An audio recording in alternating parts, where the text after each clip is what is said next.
پر امید ہیں کہ مذاکرات 60 روزہ مدت کے اندر مکمل ہو جائیں گے، جس میں ایران پر عائد تمام پابندیوں کے خاتمے اور جوہری پروگرام سے متعلق بین الاقوامی قراردادوں پر بات چیت بھی ہوگی۔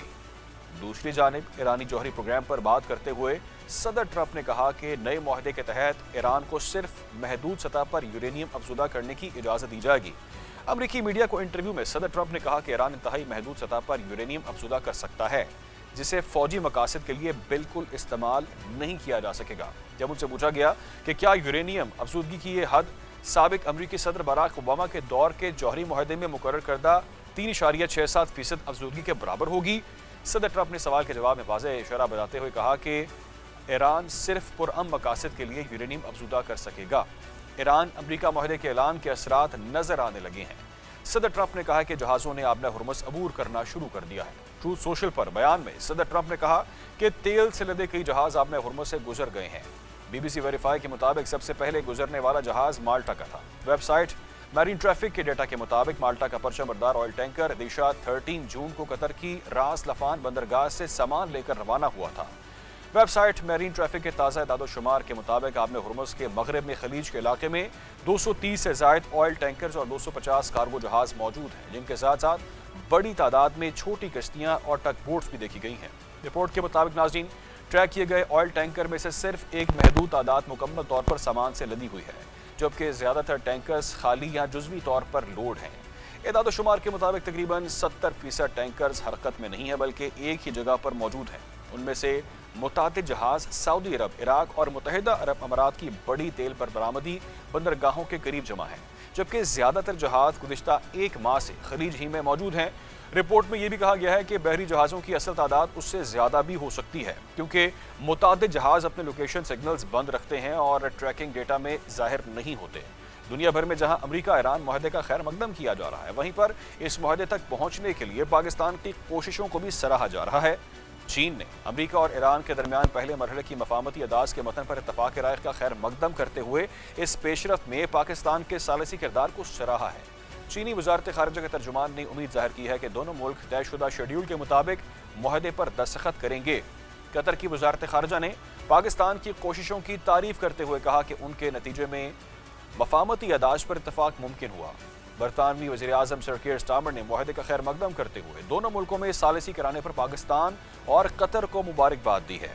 اقوام متحدہ کے سیکرٹری جنرل انتونی گوتریس نے پاکستان، قطر، مصر، سعودی عرب، ترکی اور دیگر علاقائی ممالک کو سراہا۔ رجب طیب اردوان نے ایکس پر پوسٹ میں کہا کہ وہ ثالثی کی غیر معمولی کوششوں پر پاکستان کا شکریہ ادا کرتے ہیں، جبکہ لبنانی صدر جوزف اون نے کہا کہ معاہدے میں اسرائیل کے لبنان پر حملوں کے خاتمے سے متعلق فیصلہ کن شق شامل کیا جانا اہم پیش رفت ہے۔ پاکستان کی سفارتی کامیابی صرف ایران اور امریکہ کے درمیان جنگ بندی تک محدود نہیں ہے، بلکہ پاکستان کی کوششوں سے ایران اور خلیجی ممالک بھی ایک دوسرے کے قریب آ رہے ہیں۔ اس حوالے سے ایران کے صدر کا تازہ بیان انتہائی اہم ہے، جس میں انہوں نے کہا کہ خلیجی ممالک کے ساتھ بہت سے مسائل اور غلط فہمیاں حل کی راہ پر گامزن ہو چکی ہیں۔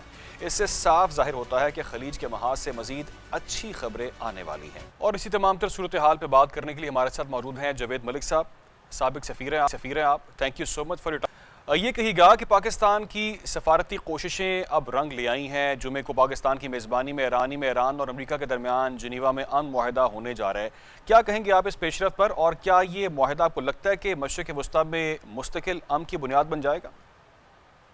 بالکل، میں سمجھتا ہوں کہ یہ ایک بہت بڑی اچیومنٹ ہے، ناٹ اونلی فار پاکستان بلکہ گلوبل پیس اینڈ سیکیورٹی کے لیے، ریجنل اسٹیبلٹی کے لیے یہ ایک بہت اہمیت کا حامل جو ہے وہ ایگریمنٹ ہوگا۔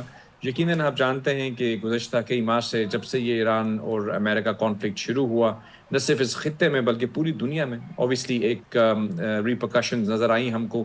ایک وار کا سیز فائر تو ہو گیا تھا، لیکن کیونکہ آبنائے ہرمز بند تھی، اس کی وجہ سے جو اکنامک امپیکٹ تھا وہ افیکٹ کر رہا تھا نہ صرف اس خطے کو بلکہ ہمیں، پاکستان کو، اس تمام ریجن کو، فار ایسٹ کو، ایون چائنا تک۔ میں سمجھتا ہوں پوری دنیا افیکٹڈ تھی۔ تیل کی قیمتیں دیکھیں آپ، اشیاء خورد و نوش کی قیمتوں میں جو اضافہ ہوا، تو obviously it became a kind of global conflict of global interest. اور اس کے بعد ہم جانتے ہیں کہ پاکستان ایک ہائی سٹیکس ڈپلومیسی کر رہا تھا۔ یقیناً اس میں کامیابی کے لیے ہم پر امید تھے، لیکن آف کورس جب اتنی بڑے لیول پر آپ ڈپلومیسی کر رہے ہوتے ہیں، خصوصاً ایک طرف ایک ورلڈ پاور، دنیا کی سپر پاور کھڑی ہو، دوسری طرف ایک اس کا ایڈورسری ہو جو 47 سال سے آپس میں ایک کانفلکٹ میں امبرائلڈ ہیں, تو آف کورس سٹیکس تو بہت ہائی ہوتی ہیں, فیلئر کا چانس بھی ہوتا ہے. لیکن آئی تھنک یہاں پہ ڈیمونسٹریٹ ہوتی ہے آپ کی لیڈرشپ, جو کہ ہمیں الحمدللہ آج ہماری پاکستان کی جو لیڈرشپ ہے, field marshal general Asim Munir صاحب, پرائم منسٹر, اور میں کہوں گا پورے ہماری فورن آفس کی ٹیم نے مل کر, خصوصاً ہمارے جو انٹیریئر منسٹر محسن نقوی کی بھی کافی کاوشیں اس کے حوالے سے, تو ہم نے دیکھا کہ یہ ایک بہت ہائی سٹیکس ڈپلومیسی کے اندر بہت سے اتار چڑھاؤ آئے. کبھی ایسا لگا کہ ڈیل ہونے والی ہے, آپ کو یاد ہوگا پریزیڈنٹ ٹرمپ کی کوئی ٹویٹ آتی تھی کہ we are close to a deal, پھر کہیں پہ بمباری ہو جاتی تھی, پھر کہیں پہ کوئی حملہ ہو جاتا تھا, تو ایک دفعہ سے پھر وہ تمام امیدیں جو ہیں وہ خاک میں مل جاتی تھی. لیکن الحمدللہ ہم نے اپنی ڈٹرمنیشن کو نہیں کھویا. پاکستان کے جو ڈپلومیٹس تھے, اور اس کے ساتھ ساتھ میں کہوں گا یہاں پہ قطر, سعودی عربیہ, متحدہ عرب امارات, پوری گلف ممالک, اور اس کے علاوہ چائنا, ان تمام ممالک نے بھی بہت سپورٹ کیا اس تمام پیس انیشیٹو کو. اور ڈسپائٹ دا فیکٹ کہ it was very difficult and a complicated conflict, الحمدللہ آج ہم اس پوزیشن پہ کھڑے ہیں کہ پاکستان کی میزبانی میں دنیا کے ایک بہت بڑے ڈپلومیٹک کیپٹل یعنی جنیوا کے اندر یہ ایکارڈ ہونے جا رہا ہے. تو I think it's a great achievement for Pakistan, but more than that میں سمجھتا ہوں کہ دنیا میں امن کے حوالے سے ایک بہت اہمیت کا حامل یہ موقع ہوگا. آپ کا سوال یہ بھی تھا کہ آف کورس اس کے کیا اثرات ہوں گے, تو یقیناً یہ ایک پیش خیمہ ہوگا اس ریجنل اسٹیبلٹی کا جو آپ بھی چاہتے ہیں, ہم بھی چاہتے ہیں, پوری دنیا چاہتی ہے کہ اس خطے میں ایک دیر پا امن ہو, اور اس امن کی طرف سے ایک اسمال اسٹیپ ہے, لیکن indeed it's a very major leap also towards that direction. ٹھیک ہے جاوید صاحب, لیکن یہاں پر ایک پرابلم بھی ہے, وہ یہ ہے کہ یہ جو معاہدہ ہونے جا رہا ہے, جمعے کو دستخط ہونے جا رہے ہیں, 60 دن کا یہ معاہدہ ہے, 60 ڈیز کا. اس دوران ایران کے نیوکلیئر پروگرام پر مذاکرات بھی ہوں گے. آپ کو لگتا ہے کہ 60 دن میں یہ معاملہ حل ہو سکتا ہے, یا پھر کیا ہم 60 دن کے بعد جنگ کے کنارے پر تو دوبارہ سے نہیں کھڑے ہوں گے؟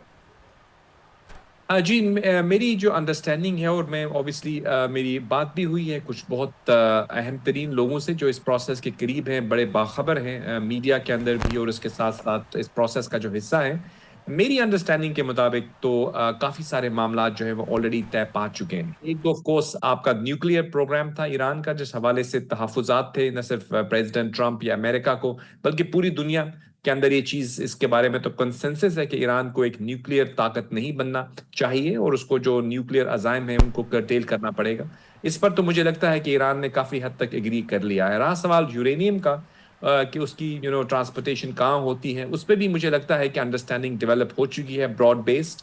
اور اس کے علاوہ ایک اور ایشو جو ہے, جو آپ جانتے ہیں جس کو بہت دفعہ قابل ذکر ہوا اس کا, جو کہ آف کورس لیبنان کے اندر اور مختلف ممالک کے اندر جو ایسی کچھ اینٹیز ہیں نان اسٹیٹ ایکٹرز, جیسے حزب اللہ کا آپ نام لے سکتے ہیں, ہوتیز کا نام لے سکتے ہیں جو یمن میں آپریٹ کرتے ہیں, اور ایسی کچھ اور اینٹیز بھی ہیں جن کو کہا یہ جاتا ہے کہ ایران سپورٹ کرتا ہے. اور آف کورس اس حوالے سے کچھ تحفظات ہیں کہ ان کو سپورٹ نہیں ہونی چاہیے, کیونکہ وہ خطے میں اوبیسلی امن کے لیے موضوع نہیں ہے. لیکن دوسرا جو پہلو ہے وہ یہ ہے کہ اسرائیل کا جو ایک ایکسپینشنسٹ ایجنڈا ہے, اسرائیل جو ایکسپینڈ کرنا چاہتا ہے, اس کو کس طرح سے روکا جائے. میں اسی پہ آنا چاہتا جاوید صاحب, آپ نے بڑا اچھا کہ آپ نے اسرائیل کا ذکر کر دیا. میں قطع کلامی کی معذرت بھی چاہوں گا آپ سے. اسرائیل نے سر ہمیشہ سے اسپوائلر کا کردار ادا کیا, اور آپ نے بڑی درست نشاندہی کی ہے. اب بھی اسرائیل کی قومی سلامتی کے وزیر ہیں, وہ کہتے ہیں کہ یہ معاہدہ اسرائیل پر لاگو نہیں ہوتا, اور نہ ہی یہ اسرائیل کی سلامتی کی ضمانت فراہم کرتا ہے. آپ کو لگتا ہے کہ اسرائیل اس سارے عمل کو سبوتاژ کر سکتا ہے, کیونکہ اس نے کل معاہدے کے اعلان سے چند گھنٹے پہلے لبنان پر حملہ کیا, اور جس پر صدر ٹرمپ بھی خاصے ناراض ہوئے ہیں؟ بالکل. دیکھیے اسرائیل کا جہاں تک پوزیشن ہے, دیکھیے ہر ملک کے اندر مختلف نقطہ نظر رکھنے والے لوگ ہوتے ہیں, جن کو ہم کہتے ہیں کچھ ایکسٹریمسٹ ہوتے ہیں, کچھ ماڈریٹس ہوتے ہیں, کچھ لبرلز ہوتے ہیں, کچھ پریگمیٹک اپروچ رکھتے ہیں. تو میری نظر میں یہ جو اسٹیٹمنٹ ہے جو وہ دے رہے ہیں, اس کے حوالے سے میں آپ کو یوں کہوں گا کہ شاید آپ کو تھوڑا عجیب لگے, مجھے بھی لگتا تھا. اوبیسلی میرا کیونکہ ڈپلومیسی سے تعلق بھی رہا ہے, as a student of diplomacy بھی میں رہا ہوں, اس کے ساتھ ساتھ میڈیا سے بھی میرا تعلق رہا ہے, تو میرے لیے بھی کبھی کبھی ہم دیکھتے تھے کہ ورلڈ لیڈرز جب ڈپلومیسی کے اس قسم کے نیگوسیشنز ہو رہے ہوتے ہیں, تو پبلکلی جو اسٹیٹمنٹ دیتے ہیں وہ ڈومیسٹک آڈینس کے لیے دے رہے ہوتے ہیں, لیکن جب نیگوسیشن ٹیبل پہ آتے ہیں تو وہاں پہ پوزیشن ڈفرینٹ ہوتی ہے. تو یہ جو اس قسم کی تند و تیز الفاظ کا چناؤ کبھی کیا جاتا ہے, جس کا ذکر آپ کر رہے ہیں, ان کے ڈیفنس منسٹر یا میں نہیں جانتا کون سے وزیر ہے جنہوں نے کیا تھا, میری اسٹیٹمنٹ میں نے بھی دیکھی ہے, میں سمجھتا ہوں کہ وہ اس کو ہمیں فی الحال اگنور کر دینا چاہیے, بیکاز سبسٹینٹیو اگریمنٹ جو ہے اگر وہ ہو جاتا ہے تو اس کا اطلاق سب جانتے ہیں کہ وہ اسرائیل پر بھی ہوگا, اس خطے پر بھی ہوگا, کیونکہ آف کورس ہو سکتا ہے وہ اپنے ڈومیسٹک آڈینس کے لیے کہہ رہے ہوں. دوسری بات آپ کی جو میں کہنا چاہ رہا تھا کہ دیکھیے جو اسرائیل کا ایکسپینشنسٹ ایجنڈا ہے اس کے حوالے سے بھی تحفظات ہیں. یہاں پہ دنیا بھی یہ سمجھتی ہے کہ اسرائیل کو ایکسپینڈ نہیں کرنا. آپ جانتے ہیں کہ کچھ عرصے پہلے بلکہ کچھ سال پہلے جب یاسر عرفات آپ جانتے ہیں ایک بہت بڑا نام تھا فلسطینین انڈیپینڈنس اسٹرگل کا, انہوں نے ایک ایگریمنٹ سائن کیا تھا اوسلو ایکارڈ کے نام سے, جس کے نتیجے میں یہ فیصلہ کیا گیا تھا کہ دیکھیے یہاں پہ فلسطینیوں کی ایک انڈیپینڈنٹ ریاست ہوگی اور اس کے ساتھ ساتھ اسرائیل کی بھی ایک ریاست ہوگی. ہم اس کو 2 اسٹیٹ سولوشن کہتے ہیں, یعنی 2 independent states, Israel and Palestine are next to each other, اور یروشلم جو ہے وہ کیپٹل ہوگا فلسطین کا. انفارچونیٹلی وہ جو ایگریمنٹ ہے وہ ایکارڈ جو ہے وہ امپلیمنٹ نہیں ہوا, اس میں بہت سارے رخنے ڈالے گئے. کچھ حوالے سے ابھی بھی کچھ لوگ سمجھتے ہیں کہ وہ ایک اچھا فریم ورک اسٹیبلش کرتا ہے جس کے نتیجے میں اس خطے میں دیر پا امن ہو سکتا ہے. اور اگر آپ دیکھنا چاہیں تو میری نظر میں بھی وہ ایک اچھا ایک سٹارٹنگ گراؤنڈ ہے. ہو سکتا ہے اس وقت یہ 90s میں ہوا تھا ایکارڈ اور آج ہم 2026 میں کھڑے ہیں, تو ہو سکتا ہے حالات اور مضمرات بدل گئے ہوں, تو اس کو آپ اڈاپٹ کر سکتے ہیں, آپ اس کو امپروو کر سکتے ہیں, ماڈیفائی کر سکتے ہیں. رائٹ. سابق سفیر Javed, thank you so much for your time. ناظرین, پاکستان کی معاشی صورتحال پر, سیاسی صورتحال پہ بات کریں گے, بریک کے بعد ساتھ رہیں. بجٹ آیا اور گزر گیا. حکومت بجٹ کو معیشت کے لیے گیم چینجر قرار دے رہی ہے, لیکن اپوزیشن اسے عوام دشمن بجٹ قرار دیتی ہے. حکومت رہنماؤں کا موقف ہے کہ ملکی معیشت بہتری کی جانب گامزن ہے اور اب استحکام سے ترقی کی جانب بڑھا جائے گا. اسی لیے بجٹ میں تنخواہ دار طبقے اور برآمد کنندگان کو کچھ ریلیف فراہم کیا گیا ہے. ماہرین بجٹ کو معاشی استحکام, ترقی اور اصلاحات کی جانب ایک اہم پیش رفت قرار دے رہے ہیں. ان کا کہنا ہے کہ حکومت موجودہ حالات میں جو کچھ کر سکتی تھی وہ کر چکی ہے اور حکومتی پالیسیز نے ملکی معیشت کو سنبھالنے میں اہم کردار ادا کیا ہے. مگر حکومتی اقدامات سے فوری طور پر معاشی صورتحال بہتر نہیں ہوگی اور نہ ہی ملک میں خاطر خواہ سرمایہ کاری شروع ہو سکے گی. حکومت کی اہم اتحادی پیپلز پارٹی بجٹ کو کس طرح سے دیکھتی ہے یہ بھی اہم ہے, کیونکہ بجٹ سے پہلے ڈیڈ لاک سے صورتحال خاصی پریشان کن ہو گئی تھی. لیکن سوال یہ ہے کہ کیا وفاقی اور صوبائی ترقیاتی بجٹ میں کٹوتی سے مسئلہ حل ہو جائے گا, یا یہ طوفان سے بچنے کے لیے وقتی طور پر ریت میں سر دینے کے مترادف ہے. اہم سوال یہ بھی ہے کہ یہ بجٹ ایک مکمل بجٹ ہے یا منی بجٹ کا خدشہ موجود رہے گا. کیا مہنگائی کی چکی میں پستی عوام کو جتنا ریلیف دینا چاہیے حکومت نے اتنا دیا بھی یا نہیں؟ یوں لگتا ہے کہ حکومت نے ریلیف کا دروازہ پہلے سے مراد یافتہ طبقات کی طرف کھولے رکھا, عوام بس دیکھتے رہ گئے. بجٹ کے داد و شمار دیکھیں تو لگتا ہے کہ حکومت کے پاس بڑھتی غربت کو کم کرنے اور بے روزگاری کے آگے بند باندھنے کے علاوہ کوئی واضح فریم ورک موجود نہیں ہے. جبکہ دوسری جانب ملک میں جاری سیاسی تناؤ کو ختم کرنے کے لیے حکومت نے ایک بار پھر اپوزیشن کو مذاکرات کی دعوت دے دی ہے. قومی اسمبلی میں بجٹ اجلاس سے خطاب کرتے ہوئے وزیر اعظم شہباز شریف نے کہا کہ اپوزیشن اراکین ہمارے بھائی ہیں, ان سے کوئی لڑائی نہیں ہماری. کئی بار کہا ہے کہ آئیں مساق معیشت اور مساق جمہوری کی طرف بڑھیں, آگے بڑھیں. آج بھی کہتا ہوں کہ دیر نہیں ہوئی, میں بیٹھنے کے لیے تیار ہوں, میں قدم بڑھانے کو تیار ہوں, آپ بھی آگے آئیں. اس کے علاوہ اپوزیشن لیڈر محمود خان اٹکزئی نے خطاب کرتے ہوئے کہا کہ غلطیوں کی اصلاح ہو سکتی ہے. شہباز شریف پارلیمنٹ کو مضبوط کریں, ایک معاہدہ کریں تاکہ سیاسی جماعتیں ایک دوسرے کی ٹانگیں نہ کھینچیں.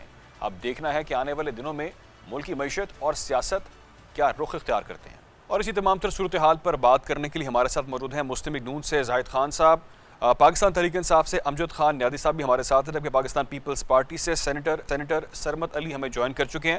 زاہد خان صاحب, یہ کہیے گا کہ شہباز شریف پاکستان کی تاریخ کے پہلے وزیر اعظم بن گئے ہیں جن کے ادوار حکومت میں مسلسل 5 وفاقی بجٹ پیش کیے گئے ہیں. بجٹ میں تنخواہ دار طبقے اور برآمد کنندگان کو کچھ ریلیف فراہم کیا گیا, مگر روزمرہ استعمال کی متعدد اشیاء کی قیمتوں میں اضافہ کر دیا گیا. حکومت یہ دعویٰ تو کر رہی ہے کہ معیشت مستحکم ہو رہی ہے, یہ بتائے گا کہ پھر اس کے اثرات عام آدمی تک کیوں نہیں پہنچ رہے؟ یہ بالکل آپ نے صحیح بات کی, کیونکہ بھی تو عوام ہے اور ظاہر ہے کہ شہباز شریف صاحب کی پارٹی نے بھی کل عوام کے پاس جانا ہے. لیکن یہ اس وقت جو مشکلات ہے یہ وہ جو توقعات تھے یا جو بجٹ میں توقعات ہوتے ہیں کہ ریلیف مل جائے گا, اس طرح کا ریلیف تو نہیں مل سکا, اس میں کوئی دوست رائے ہو ہی نہیں سکتا ہے. لیکن یہ کہ آپ کو حالات, ایک تو اپنے ہمارے ملک کی معیشت کی کیسے حالات ہیں وہ بھی آپ کو پتہ ہے, پھر ہمارے دہشت گردی کا سامنا ہے وہ بھی آپ کو پتہ ہے, پھر ابھی اوپر سے امریکہ اور جو ایران والا مسئلہ شروع ہو گیا تو اس سے اور بھی سب چیزوں پہ اثر, کیونکہ جب پیٹرول اور آپ کے ڈیزل کی ریٹ بڑھتے ہیں تو اس سے ظاہر ہے کہ وہ ساری چیزیں روزمرہ کی کام اشیاء پہ ضرور وہ اثر ڈالتے ہیں. تو یہی ہے کہ ابھی ایک بڑی بات یہ اچھی ہو گئی کہ وہ جو پاکستان نے یا وزیر اعظم شہباز شریف نے اس میں کوشش کی تھی ایران اور امریکہ کے اس میں، تو وہ میرے خیال میں کسی نتیجے تک پہنچ گئی ہے. امید ہے کہ جو جمعے کے دن ان کے ایگریمنٹ ہو جائے گا تو اس سے بھی اثرات ہوگی. ہاں پھر حکومت کو چاہیے کہ وہ جو ڈیزل اور پیٹرول کی قیمت کم ہو جائے اس کی قیمت اتنے کم کرے تاکہ عوام کو بھی ریلیف مل سکے. صاحب یہ کہیے گا کہ تحریک انصاف وفاقی بجٹ پر تنقید تو کر رہی ہے، حالانکہ بہت معاشی ماہرین کا یہ موقف ہے کہ حکومت موجودہ حالات میں جو کچھ کر سکتی تھی وہ اس نے کیا ہے. کیا پی ٹی آئی کے پاس واقعی ہی کوئی ٹھوس اس پر موقف ہے، کوئی پلان ہے، کوئی اسٹریٹجی ہے؟ بسم اللہ الرحمن الرحیم. بالکل اس میں کوئی شک نہیں ہے. ہمیشہ جو اپوزیشن میں ہوتی ہے وہ ہم نے اس کے لیے جو ہے، آپ کو یاد ہوگا ہمارے جو ممبرز تھے انہوں نے باقاعدہ پریس کانفرنس کی تھی اور اس میں انہوں نے معاشی اعداد و شمار کے حوالے سے اور معاشی پلان جو ہے وہ سامنے رکھا تھا.